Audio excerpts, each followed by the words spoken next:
Untuk pemeriksaan fisik kita lakukan dengan tahap pertama, yaitu inspeksi. Inspeksi adalah dengan melihat kondisi dari payudara. Pertama yang kita nilai adalah ukuran dari payudara. Apakah ukuran kedua payudara simetris? Apakah letak dari papila mama juga simetris? Dan begitu pula dengan bentuknya, apakah simetris? Nah, itu yang pertama. Yang kedua, kita melakukan inspeksi dengan melihat apakah ada nodul-nodul atau benjolan-benjolan lain di sekitar payudara. Apakah itu berada di sekitaran aksila, ataupun misalnya benjolan tersebut berada di sekitar atau di supraklavikula, di atas dari tulang klavikula. Selanjutnya kita memperhatikan daerah kedua payudara. Walaupun benjolan cuma berada di payudara kanan, tapi kita tetap memperhatikan kedua payudara. Nah, selanjutnya kita melihat dari kulit payudara tersebut. Apakah ada luka yang terdapat pada payudara? Apakah itu lukanya misalnya seperti luka borok, atau cuma luka kemerahan, atau ada perubahan warna atau perbedaan warna dari kedua payudara, terkhusus pada payudara yang terdapat benjolan. Selanjutnya kita melihat juga apakah di payudara tersebut ada bengkak. Apakah ada kulit yang tertarik seperti dimpling, ataukah ada perubahan dari kontur kulit payudara seperti kulit jeruk atau biasa disebut juga pedorang. Selanjutnya yang kita perhatikan adalah dari puting payudara. Tetap kita memperhatikan di kedua puting payudara tersebut apakah ada tarikan atau retraksi, tapi itu pun juga kita harus membedakan apakah retraksi normal atau patologis. Nah, setelah itu kita memperhatikan apakah ada nipple discharge atau keluarnya cairan pada puting, baik itu berupa ASI, nanah, atau darah. Selanjutnya kita akan melakukan pemeriksaan palpasi. Kalau tadi kita melakukan pemeriksaan inspeksi atau cuma dengan melihat, selanjutnya kita melakukan perabaan. Perabaan ini kita lakukan dengan menggunakan telapak dari ujung jari-jari kita, khususnya yang 3 jari, jari telunjuk, jari tengah, dan jari manis. Nah, metode yang kita pakai dalam pemeriksaan payudara kali ini ialah berbentuk sirkuler. Walaupun ada metode-metode lain, misalnya dari atas ke bawah, lalu bawah ke atas, sampai seluruh payudara kita periksa, atau bisa juga bersifat sirkuler, atau bisa juga kita lakukan pemeriksaan dari kuadran ke kuadran lain sampai seluruh payudara. Nah, kalau kali ini saya akan memperagakan pemeriksaan payudara untuk palpasi dengan sirkuler. Yaitu pertama kita melakukan pemeriksaan dari tengah keluar atau dari puting. Kita meraba secara lege artis, tidak keras dan tidak juga terlalu lembut, proporsi, sambil merasakan jika terdapat benjolan. Nah, pada payudara ini teraba benjolan di kuadran kiri atas.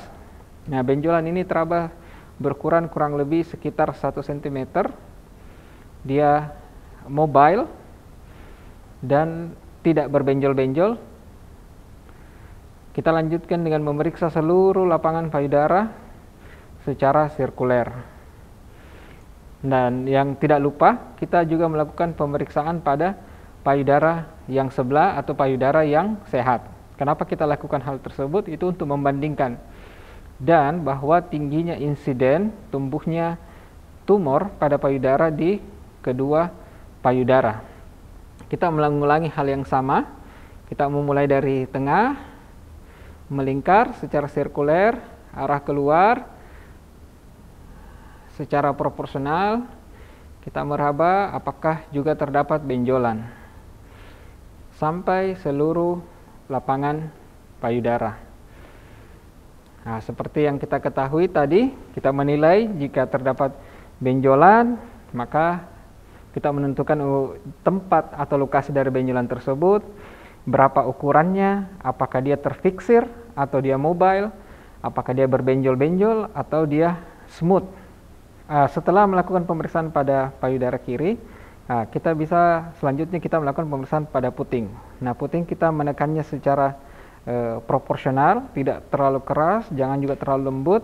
Lalu kita bisa menilai apakah terjadi nipple discharge atau adanya keluar cairan pada puting. Kita lakukan pada kedua payudara.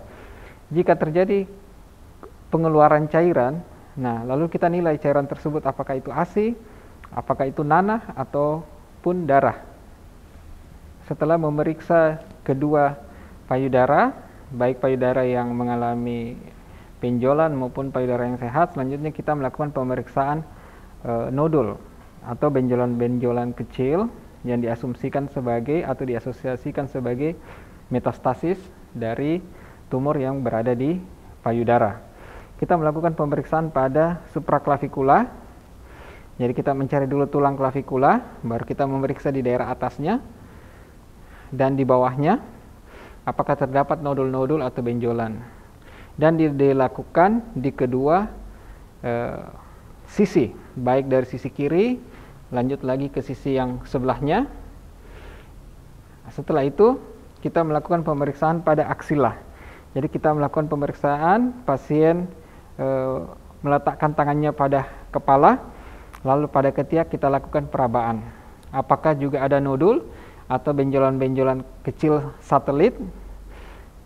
Misalnya ada, kita menghitung ada berapa jumlah benjolan-benjolan tersebut.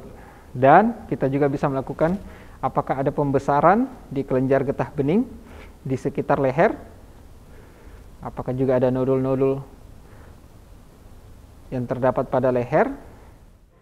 Pemeriksaan nodul pada aksila dapat juga dilakukan pada saat pasien dalam posisi duduk seperti pada ini. Jadi kita meletakkan tangan pasien di atas dari tangan kita, lalu tangan kiri kita melakukan pemeriksaan pada ketiak untuk menentukan apakah ada nodul pada ketiak.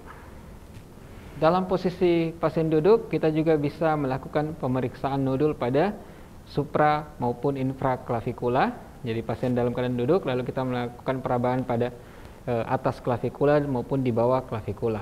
Begitu pula dengan pembesaran jika terdapat pembesaran di kelenjar getah bening di leher.